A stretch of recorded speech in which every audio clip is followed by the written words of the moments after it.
Assalamualaikum warahmatullahi wabarakatuh. Nama Nia Cintami, NPM 1951010439, kelas F semester 2, Prodi Ekonomi Syariah, Fakultas Ekonomi dan Bisnis Islam. Di sini saya akan menjelaskan tentang surat An-Nahl ayat 6, tafsiran atau isi kandungannya, serta kaitannya dengan ekonomi. Pertama-tama saya akan membacakan surahnya terlebih dahulu beserta artinya. A'udzubillahi minasyaitonirrajim. Bismillahirrahmanirrahim. Walakum fiha jamalun hina turihuna wa hina tasrohun. Artinya, dan kamu memperoleh pandangan yang indah padanya ketika kamu membawanya kembali ke kandang dan ketika kamu melepaskannya ke tempat pengembalaan. Selanjutnya saya akan menjelaskan tentang surat An-Nahl terlebih dahulu. Surat An-Nahl adalah surat yang terdiri dari 128 ayat, tergolong dalam surat Makkiyah. Dinamakan An-Nahl yang berarti lebah karena dalam ayat 68 Allah berfirman, "Dan Tuhanmu mewahyukan kepada lebah." Maka dari itu surah ini dinamakan An-Nahl yang berarti lebah. Selanjutnya saya akan menjelaskan tentang tafsir atau isi kandungan surat An-Nahl ayat 6 ini. Dan Allah jadikan untuk mereka keindahan dan perhiasan yang terdapat pada binatang-binatang itu. Maka dari itu Allah berfirman menyebutkan bahwa walakum fiha jamalun hina turihun, yang artinya dan kamu memperoleh pandangan yang indah padanya ketika kamu membawanya kembali ke kandang,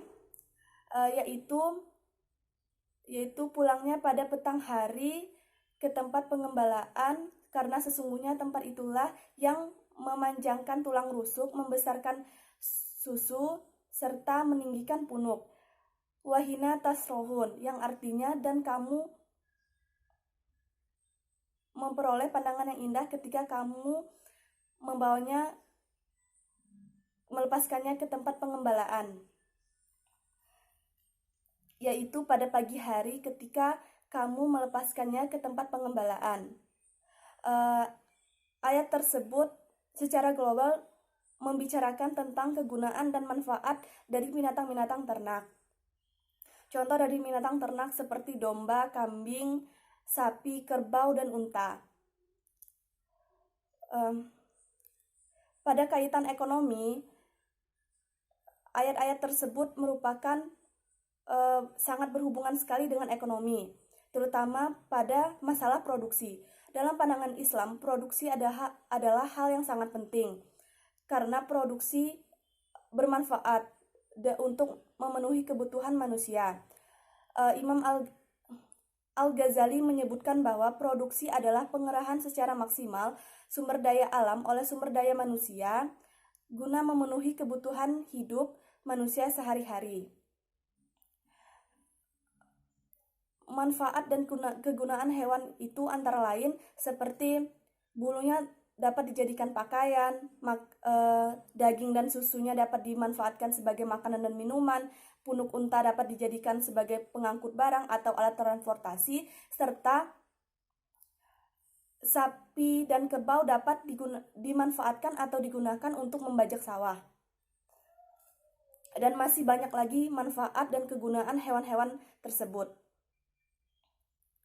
Pada intinya, inti dari yang saya jelaskan adalah yaitu satu, binatang ternak merupakan makhluk yang ada di alam ini yang dapat dimanfaatkan manusia dengan baik dan secara benar.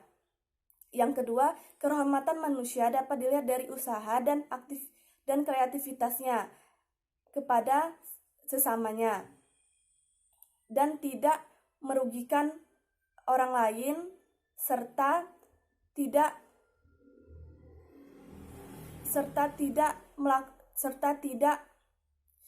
menggunakannya dan memanfaatkannya secara berlebih-lebihan.